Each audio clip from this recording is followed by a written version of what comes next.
வணக்கம். இன்றைக்கி நம்ம தலையாட்டி கிச்சனில் ஒரு கஞ்சி செய்ய போகிறோம்.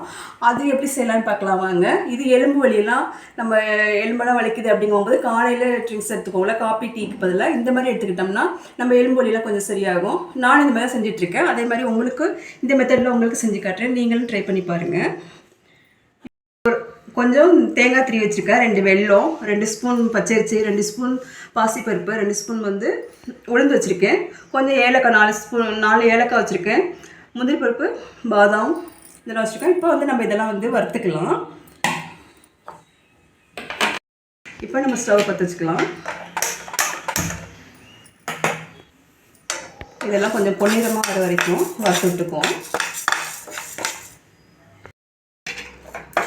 இப்போ இந்த அளவுக்கு பாதி அளவு வறுப்பட்டுருச்சு. இப்போ நம்ம எடுத்து வச்சுருக்க முந்திரி இதெல்லாம் சேர்த்துக்கலாம். அதோட சேர்த்துட்டு இதையும் வறுத்து விட்டுருங்க.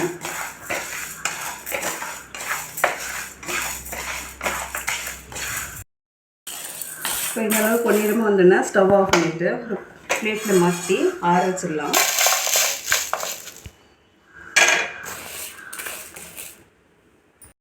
இப்போ நம்ம வறுத்து வச்சதெல்லாம் ஆறிடுச்சு. அதை மிக்ஸி ஜாரில் போட்டுக்கலாம்.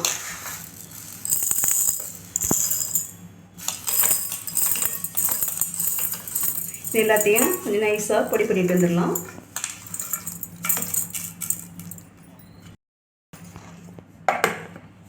இப்போ நம்ம 2 வெல்லம் வச்சுருக்கோம். இதை இப்போ நம்ம பாவு கச்சிக்கலாம். கொஞ்சம் கரைஞ்சா போதும். ஒரு 1/2 கிளாஸ் தண்ணியை ஊற்றி கரையிட்டுது. அதுக்கு நம்ம பொடி பண்ணிட்டு வந்துடலாம்.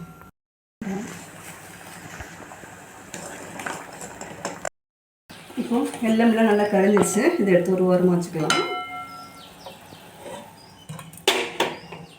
வச்சுட்டு நம்ம செய்ய போகிற கஞ்சிக்கு ஒரு லிட்டர் போல் தண்ணி சேர்த்துருக்கேன். இப்போ இந்த தண்ணி கொதிக்கட்டும். பொடி பண்ணிட்டு வந்துருக்குது பாருங்கள். இந்த அளவுக்கு நைஸாக கொஞ்சம் லைட்டாக குறப்பாக தான் இருக்கும். இந்த அளவுக்கு நம்ம அரைச்சிக்கணும். சொன்ன 2 ஸ்பூன் சேர்த்துக்கோம் இல்லையா, அதுக்கு 1 லிட்டர் கூட தண்ணி சேர்த்து நம்ம 2 வெல்லம் போட்டிருக்கோம். உங்களுக்கு இனிப்பு கம்மியாக இருந்துச்சுன்னா கொஞ்சம் இனிப்பு ஜாஸ்தியாகவே சேர்த்துக்கலாம். இது கரெக்டான அளவு இருக்கும். இதை நம்ம தண்ணி கொதிச்சதுக்கப்புறம் எப்படி பண்ணலான்னு பார்க்கலாம். தண்ணி நல்லா காஞ்சிடுச்சு. நம்ம எடுத்து வச்சுருக்கிற இந்த பவுடரை இதில் கலந்துக்கலாம். லைட்டாக கொஞ்சம் கொஞ்சமாக போட்டிங்கன்னா அடிப்பிடி கெட்டியமாகாமல் இந்த மாதிரிக்கு வந்துடும். அடியில் போட்டோன்னா போய் ஒட்டிக்காமல் கலந்து விட்டுருங்க.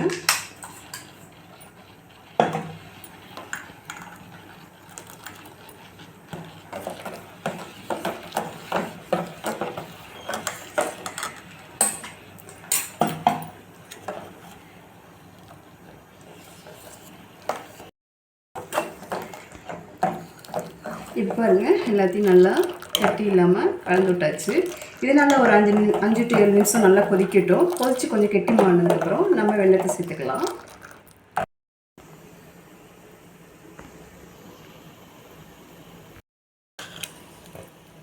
இந்த அளவுக்கு கொஞ்சம் நல்லா கெட்டிமாகிட்டு இருக்குது.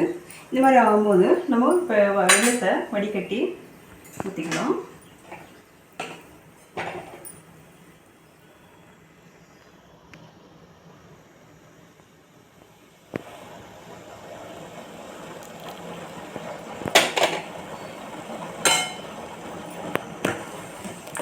நீங்கள் இது போடும்போது கெட்டிமாக விழுந்துருச்சு அப்படின்னா இந்த ஃப்ரிஷ்கை வச்சு நல்லா இந்த மாதிரி கலந்து விட்டுட்டிங்கன்னா கெட்டி இல்லாமல் ஆகிடும்.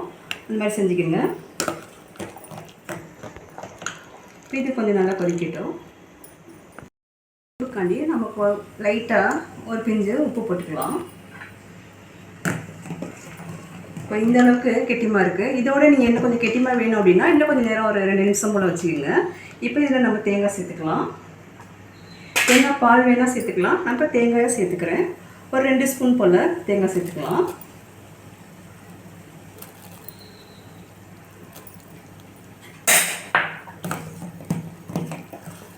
சேர்த்துட்டு இப்போ நம்ம ஸ்டவ் ஆஃப் பண்ணிக்கலாம்.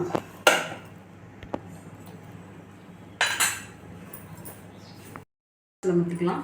இது நான் இப்போ சுகர் இவங்களாம் உள்ளவங்களுக்கு நான் 2 இது சின்ன பீஸுங்கிறனால 2 தான் போட்டிருக்கேன் வெள்ளைக்கட்டி. நீங்கள் கொஞ்சம் ஜாஸ்தியாக இனிப்பு வேணும் அப்படின்னா 3 போட்டுக்கோங்க. இப்போ வெள்ளைக்கட்டி கொஞ்சம் பெருசாக இருந்துச்சுன்னா 2 போட்டால் போதும். இதில் கொஞ்சம் ஜாஸ்தியாக வேணும் அப்படிங்கும்போது 2 வெள்ளைக்கட்டி போட்டுக்கோங்க. எனக்கு இந்த இனிப்பு போதும், மிதமான இனிப்பில் நான் வச்சுருக்கேன். இது நம்ம இப்போ உடம்பு இளைக்கணும், ஒல்லியாகணும் அப்படிங்கிறவங்க இதை கூட காலை பானமாக எடுத்துக்கலாம்.